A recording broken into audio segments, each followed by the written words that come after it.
evidence. Now, why is this important? It's important for a lot of reasons, but one of the most important reasons is that when a candidate for Congress or a congressman engages in a public debate, he is engaging in a public dialogue. It's not just a debate with myself and Mr. Walz, it's a dialogue with the people. And so you have, in effect, a contract with the people in terms of what you are saying regarding what you're saying is true, not true, important, policy, and the like. It essentially is an unwritten contract with the people of southern Minnesota.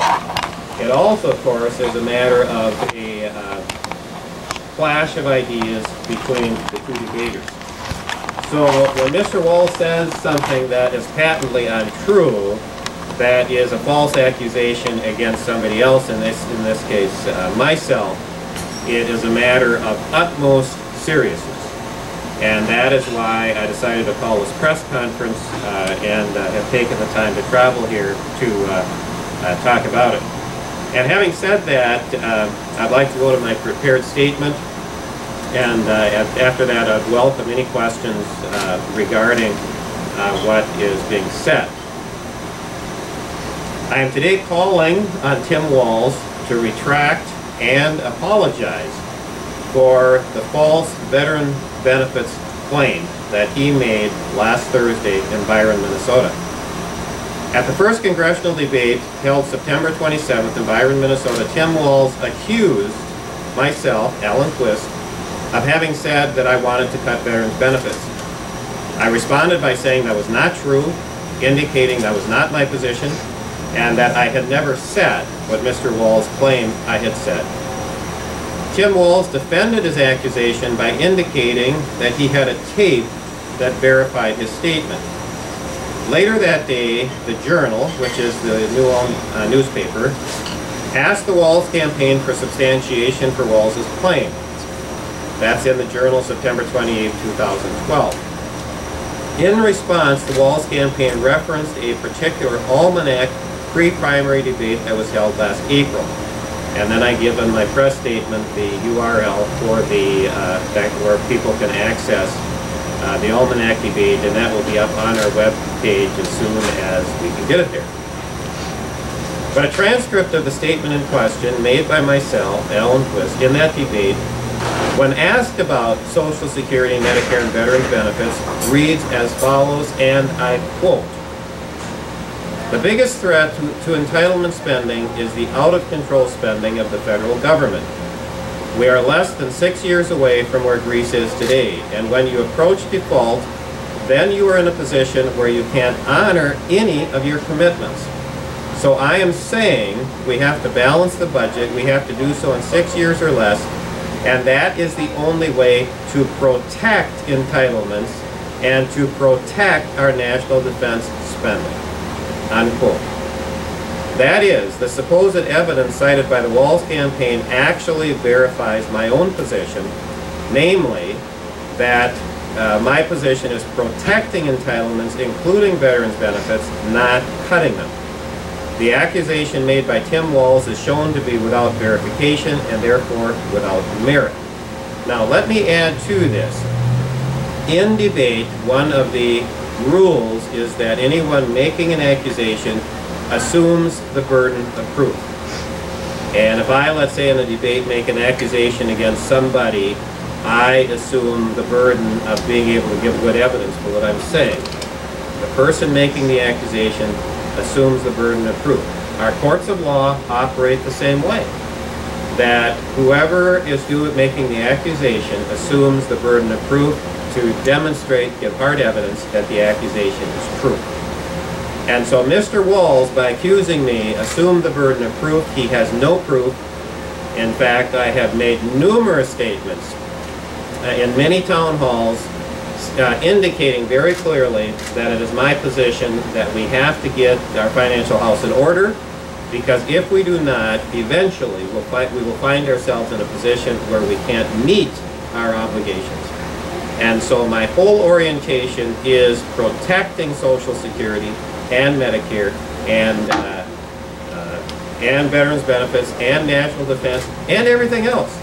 I mean, if we don't get our financial house in order, we're not going to meet our commitments. Now let me add to that. One of the reasons I feel so strongly about this is because I, as a small businessman, farmer, investor, am a stickler on honoring commitments. Okay, and I can buy and sell $100,000 worth of commodities by word of mouth. And eventually I get a contract, but I used to deal with L.R. Anthony Incorporated, and he didn't even send me a contract. It would be word of mouth. I would write the amount and the date and the price, and he would do the same, and I would deliver that. And so when you make a commitment, you keep it.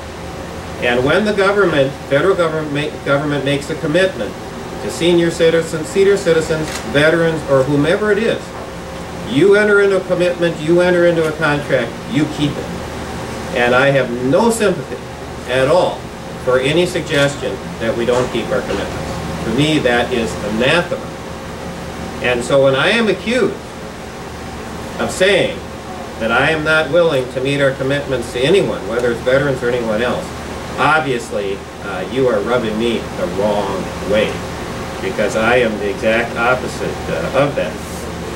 For these reasons, I am now asking Tim Walz to issue a retraction and an apology for his false claims. Basic standards of integrity require that false accusations be avoided in public discourse. I, however, am willing to give Mr. Walz the benefit of the doubt on the presumed assumption that the false claim was made out of ignorance and not malice. That assumption may change, however, if the false claims by Tim Walz are not corrected and an apology is not made. I'm also asking Tim Walz to agree, the two of us, to engage in a campaign focused on the important issues before our nation and to avoid false accusations, name-calling, and personal attacks. I believe the public is looking for honest debate and that is intended to scrutinize various proposed solutions to our nation's most pressing problems, and is not looking for any tactics that seek to avoid this kind of debate regarding the needed solution to the problems that we have. So obviously this is something I'm very concerned about, and I've given some of the reasons for that.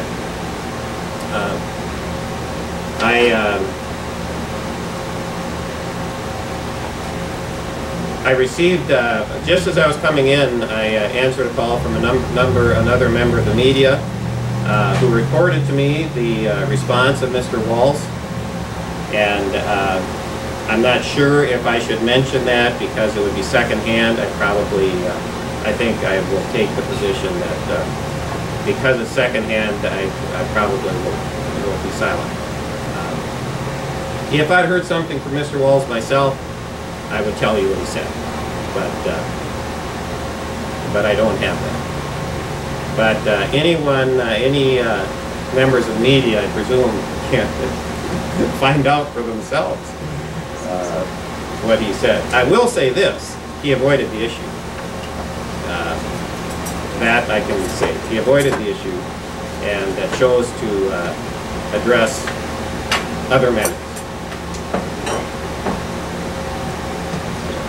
Are there any questions that I could respond to? I'd be very happy to do so. Ellsworth. How do you know my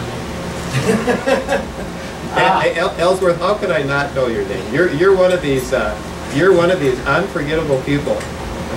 Unforgivable? Well, yeah, whatever. Whatever. I was reading the Ag News today, and they showed the importance of ag in Minnesota. Yes. And I think you should, if you don't get a copy of that, put the insert, and that you should get it. What are the consequences if you continue down this path of irresponsible spending? Yes. How do the ramifications start cutting into the spend? Okay. The question is, what are the ramifications of continuing irresponsible spending? And let me give you some of the hard numbers. I'm a numbers guy. I make my living by numbers. By the way, it used to be that the seed corn companies used to give us, Ellsworth and I used to give us hats and jackets, and there used to be the old story why the farmers never wear tennis shoes, and it's because the seed corn companies never gave them away. But anyway, they used to give us clothing. Now they give us calculators. Why? Because you farm by numbers. All right, that's what you do. It's all about numbers. So what happens if we don't get our house in order? Well, let me give you some of the numbers. Right now, over 20 cents out of every dollar that comes into the federal treasury goes out for interest.